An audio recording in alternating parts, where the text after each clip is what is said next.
যোৱা 9 জানুৱাৰী নিশা 9:20 মান হৈছে। সেই সময়ত মই গোলাঘাটৰ পৰা মোৰ মানে ডিউটি কৰি মই ঘৰ অভিমুখে গৈ আছোঁ। মানে ঘৰ পাবলৈ 1 কিলোমিটাৰ বাকী থকা অৱস্থাতে সেই অঞ্চলটো মানে বকলাই বামুণগাঁও বকলাই চুক বুলি কয়। সেইডোখৰতে মানে দুটা ল'ৰাই ডাঙৰকৈ একদম ডাবলকৈ দুটা পাথৰ মাৰিছে। মানে মোক মানে উদ্দেশ্য কৰি মাৰিছে। আচলতে গাড়ীখনত মানে ঠিক গ্লাছত পৰা হেঁতেন মোৰ ডাঙৰ বিপদেই হ'লহেঁতেন। মানে গ্লাছত নপৰি মোৰ ওপৰলৈ আচলতে ভাগ্য ভাল, মোৰ গ্লাছৰ 6 ইঞ্চি তলত মানে দুটা পাথৰ পাৰিছে।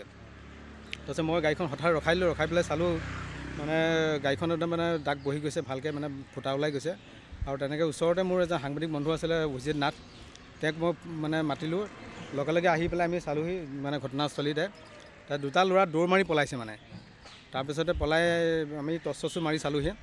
তাৰপৰা লগে লগে পুলিচকো আমি জনালোঁ, পুলিচো ঘটনাস্থলীলৈ আহিলে। আমি যিজন ল'ৰা আমি সন্দেহ কৰিছোঁ তেওঁ পিছফালেও আমি গৈছোঁ পুলিচৰ লগত।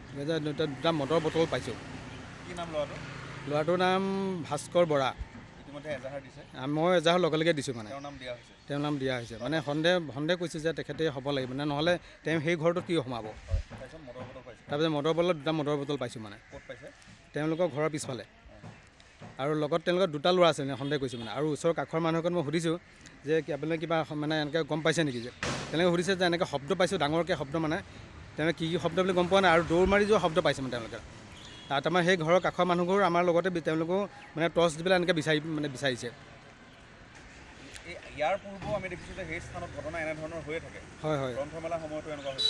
মই মানে সাংবাদিক হিচাপে কথাটো মই অনুসন্ধান কৰিছোঁ যে যেতিয়া মই গোটেই কথাবোৰ বিয়পি পৰিছে, তেতিয়া শালিকীয়াহাটৰ নৱজ্যোতি শইকীয়া বুলি এজন ল'ৰাই মোক কৈছে যে গ্ৰন্থমেলা আজি অলপ দিনৰ আগতে গোলাঘাটত গ্ৰন্থমেলা হৈ গৈছে। গ্ৰন্থমেলাৰ পৰা তেওঁ উভতি যোৱাৰ সময়ত ঠিক 1 মান বাজিছে, দুটা ল'ৰাই মানে তেওঁক আগুচি ধৰিছে। তাৰপিছত তেওঁ অলপ হৃষ্টপুষ্ট মানুহ মানে। ল'ৰাকেইটা 18-20 বছৰ পাইছে এনেকুৱা পিছত সিমান বছৰ বয়সৰ হ'ব। আৰু সেই নৱজ্যোতি শইকীয়া বোলে ল'ৰাজনে মানে শালিকীয়াহাটৰ মোৰ লগত ভাল হেৰি আৰু তেওঁক ফুৰা ধমকি দিয়াত মানে তেওঁলোকৰ দুইজনে সেই ঘটনাস্থলৰ পৰা পলায়ন কৰে মানে। আৰু তাৰমানে এইটো উদ্দেশ্য মানে তেওঁলোকে মোক সন্দেহ কৰা মানে তেওঁলোকৰ মানে এইটো খুব কৰ্মবন্ধ অঞ্চলত খুব ড্ৰাগছৰ খুব হেৰি পৰিবৰ বাঢ়িছে।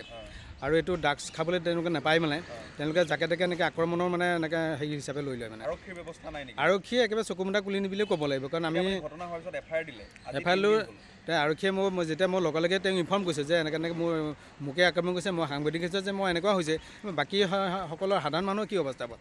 তেওঁ ক'লে যে চাওকচোন আমি ঘপকেতো উঠাই নিব নোৱাৰোঁ, আমি আপোনালোকে কেছ দিব লাগিব, তেতিয়া আমি উঠাব পাৰিম বা এনেকুৱা কৰিম, চাওঁচোন বাৰু এনেকৈ বুলি মানে সোপা ঢিলা নীতি মানে আৰক্ষী মানে।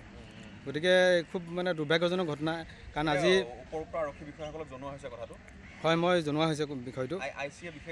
আইচিয়ে বিশেষ এতিয়ালৈকে মানে লোৱা হোৱা নাই। তেওঁ এতিয়া ফোন কৰিছিলে, মোক কৈছে যে আপুনি আহিবচোন, তেওঁলোককো মাতিছোঁ, কিবা মিলামিচা হয় নেকি। এতিয়া এইটো মিলামিচা কৰা কিবা কথা আছে নেকি? আপুনি চাওকচোন, মিলামিচা কথা আহিবই নোৱাৰে। এতিয়া তেওঁলোকৰ এইটো আইন শৃংখলাজনিত বিষয় এইটো।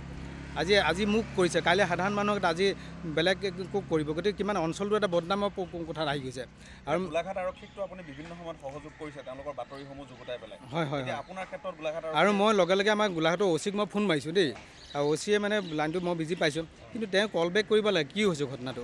হয়তো ইয়াতকৈ বেলেগ কিবা হেৰিও হ'ব পাৰে, কাৰণ আমি কিবা এটা ঘটনা হৈ গ'লে লগে লগে পুলিচক ইনফৰ্ম কৰোঁ, কাৰণ পুলিচ আৰু সাংবাদিকৰ এটা হেৰি হৈছে, সমন্বয়ৰ হেৰি থাকে।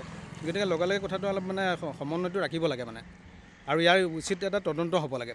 মানে মই বিশেষকৈ কথাটো কৈছোঁ কি যে আজি মোক হৈছে, কাইলৈ যাতে এনেকুৱা এটা আৰু ডাঙৰ এটা ঘটনা যাতে হ'ব নালাগে যাতে।